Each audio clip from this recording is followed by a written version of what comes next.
автобус жүргізуші ол жұмысшы мамандықтың тобына жатады. Бірақ ол қоғам үшін көптеген жұмыс атқарып жатыр. Бүгінгі таңда жастар неге көп жағдайда кеңсе жұмысын таңдайды да, ал жұмысшы мамандықтарды таңдамайды? Оның себебі неде деп ойлайсыз? Кез келген бала ол айтпайды, мен сантехник болам, мен автобус жүргізушісі болам, немесе мен электрик болам деп, ондай жұмысшы мамандықты таңдамайды. Жұмысшы мамандықпен үлкен мансапқа жеткен адамдардың несін білесіз ба, мысалын білесіз ба? Еңбекпен, біліммен және біліктілігін жетілдіру арқылы ғана жетеді.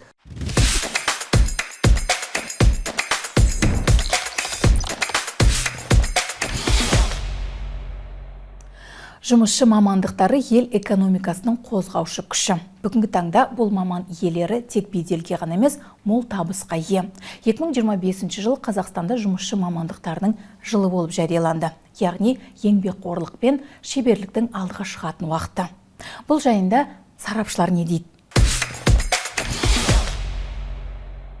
Бүгін біз студиямызға қонаққа ментор Шыңғыс Үмбетаевты шақырдық.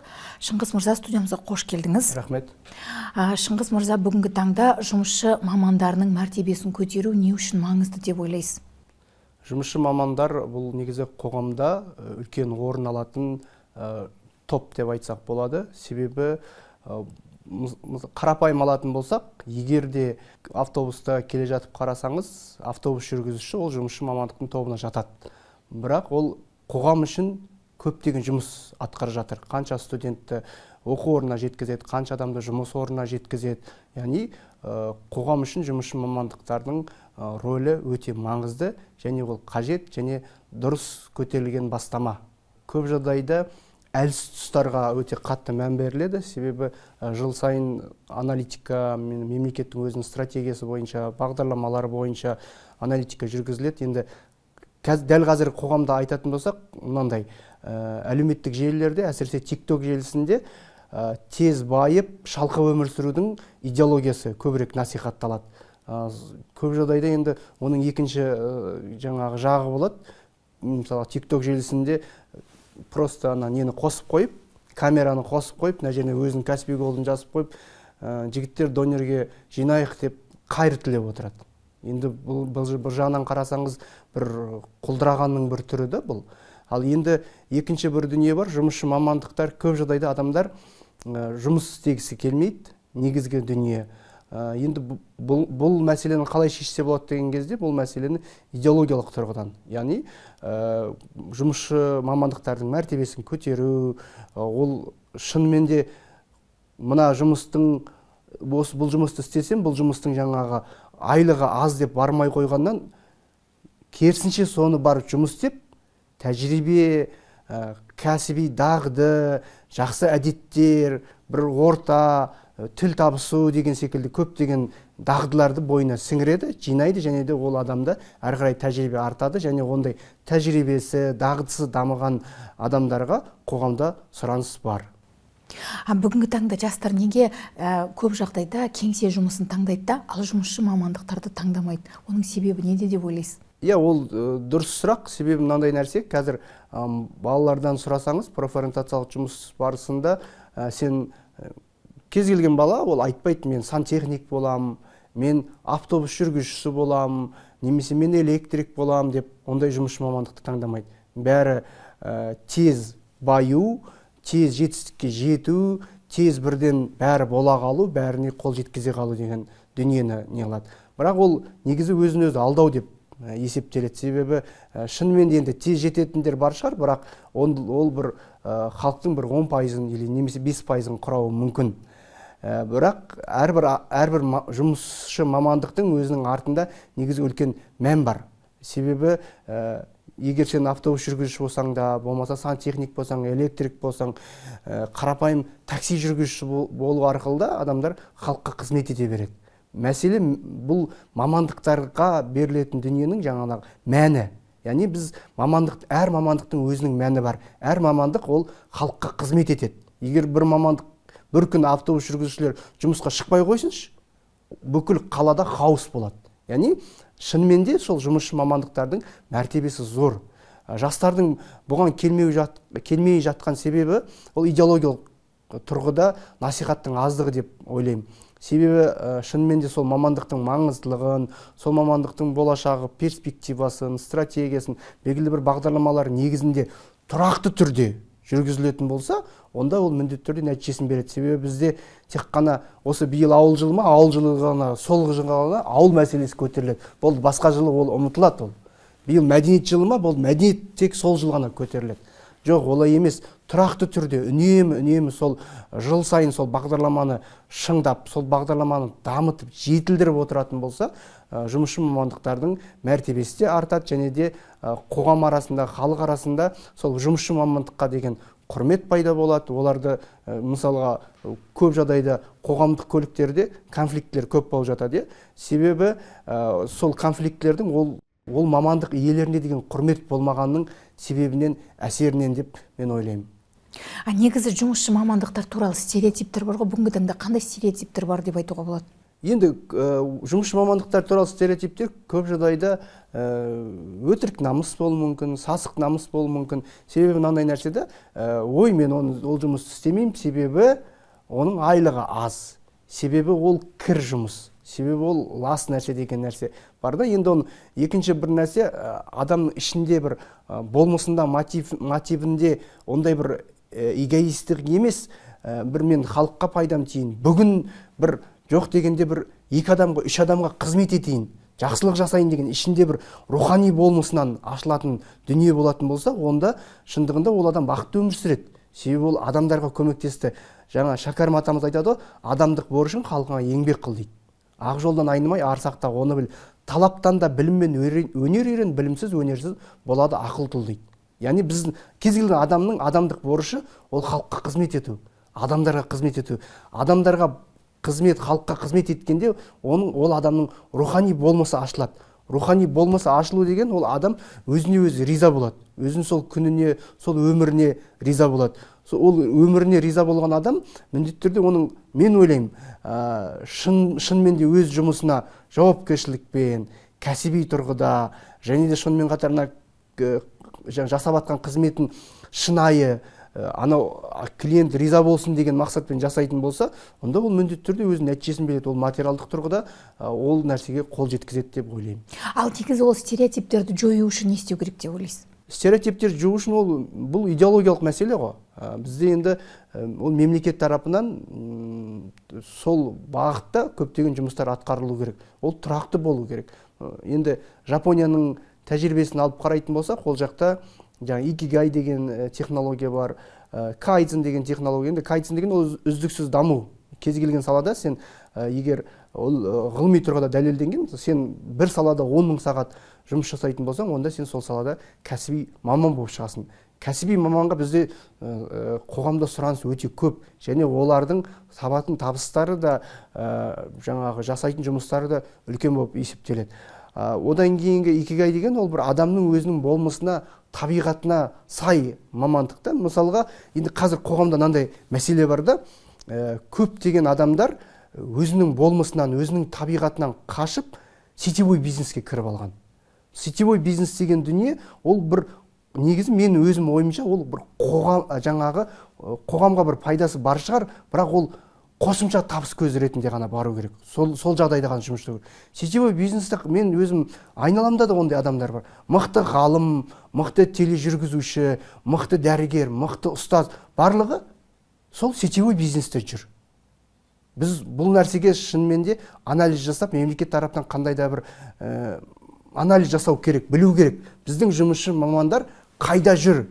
Неге бізде дефицит жұмысшы мамандар? Себебі олардың барлығы басқа салада жүр. Басқа өзіне керек емес нәрсемен айналысып жүр. Мен өзім ойым ғой, мүмкін біз енді бұл жерде адамдардың бостандығын, еркіндігін шектей алмаймыз, ол олардың таңдауы. Бірақ дегенмен де әрбір адам, баланс деген нәрсе бар ғой, әрбір адам өзінің ұнайтын ісімен, ұнайтын тірлігімен, таңертең тұрған кезде сондай бір мотивпен тұратын болса, бір өзінде сол оянуға деген бір себеп болатын болса, өзінен өзі ерте оянуға деген себеп болатын болса, онда ол адам бақытты адам. Себебі икигай деген кітапта айтады, ол жерде мынандай адамдар бар. Өзін кухнясы үшін, кухнясында жақсы өнімдер болу үшін таңертең 3-те тұрып базарға барады. яғни ол өзінің ісін жақсы көретін адам. Үште тұрып сол шеф-повар базарға барып ана жаңа сушиді жасау үшін әдемі еттерді таңдап алады. Оны бір ода ол табыс көзі емес, онда бір анау жасаған дүнием әдемі шықсын, жақсы шықсын деген мотив бар ғой жерде. Өз мамандығын сүю ғой сонда. Өз мамандығын сүйіп тұр, өз мамандығын жақсы көріп тұр.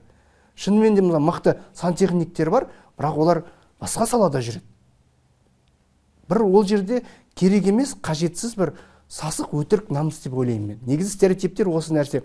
Бірақ шынымен де өзің салаңда жапондықтарда сондай не бар ғой, мынандай сөз бар.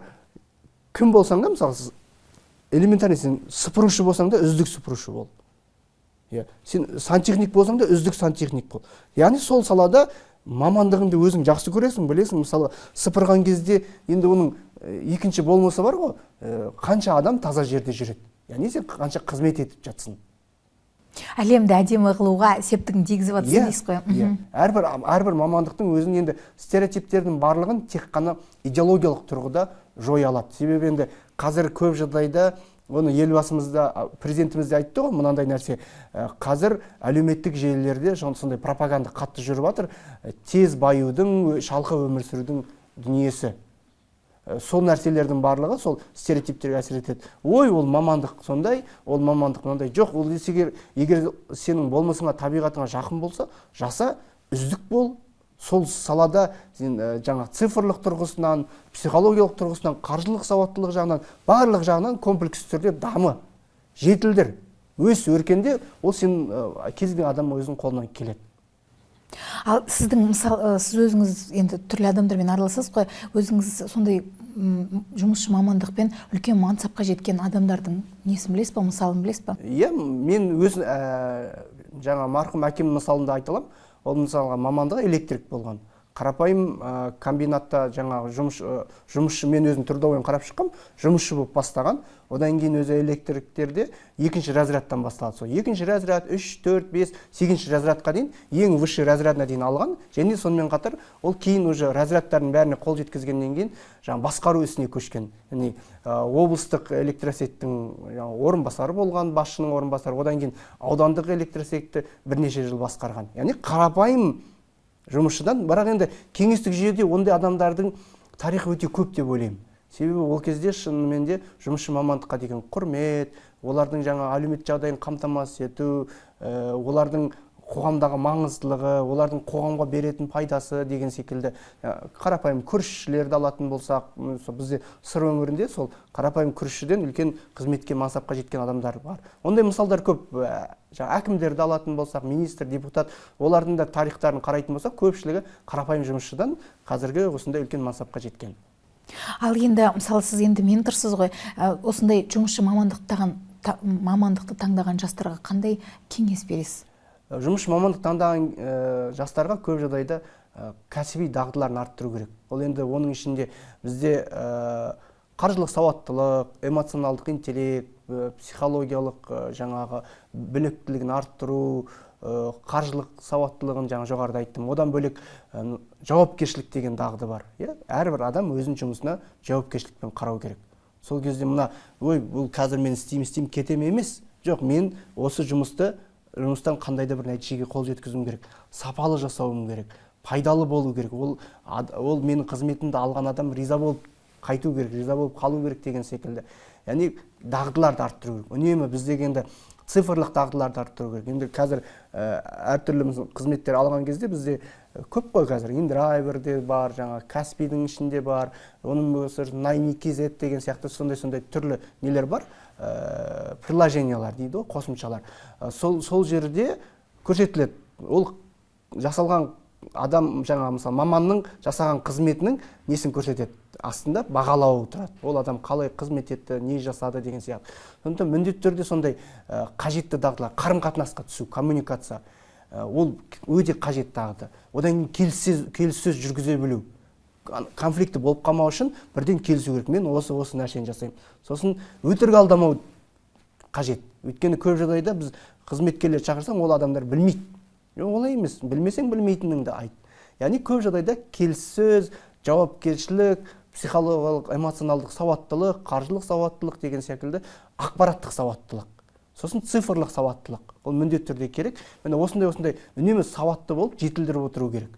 Сол кезде ол жастарда, ол мамандарда міндетті түрде олардың жолы ашылады, жаңағы белгілі бір нәтижелерге, табыстарға. Қазіргі енді заман тілмен алғанда тырнақшада көбісінің бәрін мақсаты табыс табу, жетістікке жету деген дүниелер бар ғой. Вот сондай дүниелерге тек қана еңбекпен, біліммен және біліктілігін жетілдіру арқылы ғана жетеді. Басқа жол жоқ. Өйткені тез ойбай бірден бола қалып, тез келе қалып, мен жасай қойып, мен істей қойып, мен бірден жаңа ана нәрсеге қол жеткізе қою жоқ, олай болмайды. Ол нәрсенің бәрі өтірік, бәрі жаңағы қызылды жасылды дүниемен кіріп алады да, сосын жаңағы блогерлерді де қазір әшкерелеп жатыр ғой, блогерлер керемет өмір сүреді дейді, бірақ жаңа астына мінген машинасын, тұрып атқан пәтер немесе қолдан жүрген заттардың бәрін арендаға алады дейді, жалға алады дейді. Сөйтіп көрсетеді, мен осылай керемет өмір сүріп жатырмын. Жоқ, олай емес. Негізі шындығында көп жағдайда біз кез келген нәрсенің ақпараттық сауатсыздықтан біз ойлаймыз, анау шынымен де керемет өмір сүріп жатыр екен деп. Бірақ по факту шынымен де ондай керемет өмір сүріп жатқан адамдар бар, бірақ олардың жаңағы пайыздық мөлшері өте аз. Көп жағдайда бізде жаңа сыртыңды сыланасың, өңгеріп, ішіңнің түзетпейсің, қатесің дейді. Сыртын сыланып, әдемілеп көрсетеді да, бірақ шындығына келген кезде ол адам ондай емес. Кез келген адам, жетістікке жеткен адамдарды мен өзім білем, өз көзіммен көргенмін. Олардың барлығы білім, біліктілік, өз-өзін жетілдіру, дамыту, психологиялық, эмоционалдық сауаттылық, қаржылық сауаттылық, ақпараттық сауаттылық, цифрлық, тек қана сауаттылықпен ғана жетеді. Ал анандай нәрсенің сыртын көрсетіп қана ішінде ештеңе жоқ, өз-өзін дамытпайтын адамдардың жаңағы может дамытқан сияқты көрсететін дүниелердің барлығы, оның бәрі тек қана надандық. Көзбояушылық дейсіз ғой? Көзбояушылық, екіжүзділік. Жалпы жақсы маманды әзірлеу барысында менторлар мен тәлімгердің рөлі қандай деп айтуға болады? Мынандай нәрсе, бұл енді кеңес кезіндегі жүйеде болған дүние, ментор, тәлімгер деген себебі жаңадан бір қызметкер, жаңа маман, кеше бітіріп келген маман жұмысқа кіреді. Оған белгілі бір жауапты наставник, яғни тәлімгер бекітіледі. Оған көрсетеді, үйретеді. Жалпы мысалға ол комбинатқа болсын, заводқа болсын, жұмысқа кіреді. Сосын оған көрсетеді, үйретеді. Мынау былай жүргізіледі, мынау былай жасалады. Мынау негізі бұл жердің мәдениеті осындай, тәртібі осындай деген секілді. Сосын ол маман жаңағы сол жұмысқа кірген кезде жұмыс орнында ол қиналмайды. Оның наставнигі бар.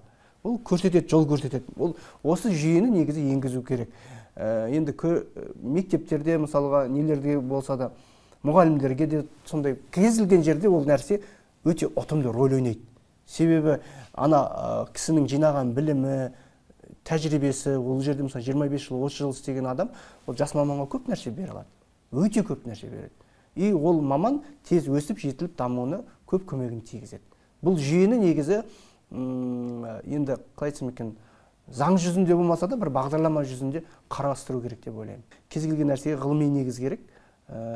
Біз не үшін осындай Қазақстанда мысалы мамандықтарда дефицит бар, әртүрлі кейбір мамандықтарда дефицит бар. Сол дефицитті қалай жасадық және ол дефициттен біз қалай құтыламыз, яғни ол дефицитті біз қалай жоямыз алдағы уақытта. Міне осылардың барлығын балансты түрде қарап және оның бәрін зерттеу керек. Және де осы салада жұмыссыздыққа байланысты, енді бұл әлеуметтану саласы, әлеуметтану саласында жазылып жатқан докторлық диссертация бар, магистрлік диссертациялар бар. Ғылыми жағынан қарастыру керек деп есептеймін. Себебі сол кезде ғана біз өзіміз білеміз, бізге не керек екен, біз не нәрсені насихаттауымыз керек, қалай насихаттауымыз керек, қайда баруымыз керек, қай мамандықтарды бізде көбірек мән беру керек, қай мамандықтарды тек қанандай формальды түрде емес, шынымен де ішіне кіріп зерттеу керек. Яғни кухнясы дейді ғой, сол кухнясын бәрін әбден зерттеп барып, белгілі бір дүниелерді ұсыну керек. Ғалымдар тарту керек негізі. Түсінікті. Әңгімеңізге көп рахмет. Құрметті көрермендер, сарапшының пікірі осындай болды. Сіздер өз пікірлеріңізді біздің арнамызға жазылып, комментарий арқылы жеткізсеңіздер болады. Сау болыңыздар.